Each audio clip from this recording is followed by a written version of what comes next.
સમગ્ર ગુજરાતના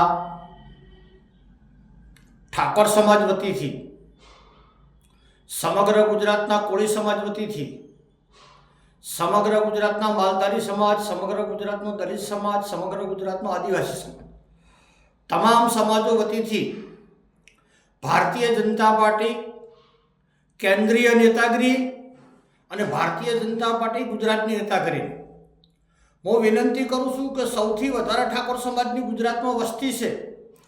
ઠાકોર સમાજ વર્ષોથી ભારતીય જનતા પાર્ટી સાથે જોડાયેલો છે. હજારો કાર્યકરો અમારી સમાજના રાત દિવસ ભાજપ માટે મહેનત કરે છે.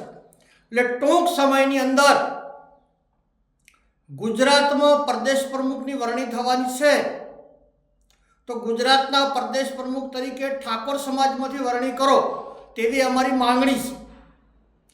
ઠાકોર સમાજ તમને પસંદ ના હોય તો ગુજરાતમાંથી કોળી સમાજમાંથી વરણી કરો. કોળી સમાજ તમને પસંદ ના હોય તો ગુજરાતના માલધારી સમાજમાંથી વરણી કરો. માલધારી સમાજ તમને પસંદ ના હોય તો ગુજરાતનો દલિત કે આદિવાસી બનાવો. પણ ચારે ચાર પછાત સમાજોમાંથી ગુજરાતનો પ્રદેશ પ્રમુખ બને. અને અમે ખાસ મારી માંગણી છે કે ગુજરાતમાંથી ઠાકોર સમાજની કોઈ દિવસ તમે પ્રમુખ બનાવ્યો નથી, ગુજરાતના માલધારી સમાજને પ્રમુખ નથી બનાવ્યો, ગુજરાતના દલિત નથી બનાવ્યો, ગુજરાતના આદિવાસી નથી બનાવ્યો. એટલે તમારી ચાર સમાજો પ્રત્યે કેટલી લાગણી છે એનો અમને ખબર પડે. એટલે આ ટૂંક સમયની અંદર ગુજરાતના પ્રદેશ પ્રમુખની વરણી થવાની છે. એમાં પહેલો નંબર ઠાકોરની અમારી માગણી છે, બીજો નંબર કોળી સમાજ, ત્રીજો નંબર દલિત અને આદિવાસી. આ ચાર સમાજમાંથી તમે ગુજરાતના ભાજપના પ્રદેશ અધ્યક્ષ તરીકે વરણી કરો.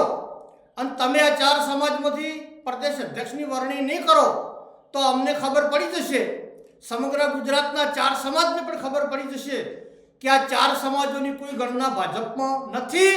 અને આ ચાર સમાજોમાંથી પ્રદેશ પ્રમુખની વરણી કરવામાં નહીં આવે તો આગામી ચૂંટણીઓ ગુજરાતમાં આવે છે ટૂંક સમયની અંદર, એમાં અમે સમગ્ર ગુજરાતના ચાર સમાજ ભેગા થઈ અને ભારતીય જનતા પાર્ટીનો સખત શબ્દો બહિષ્કાર કરીશું.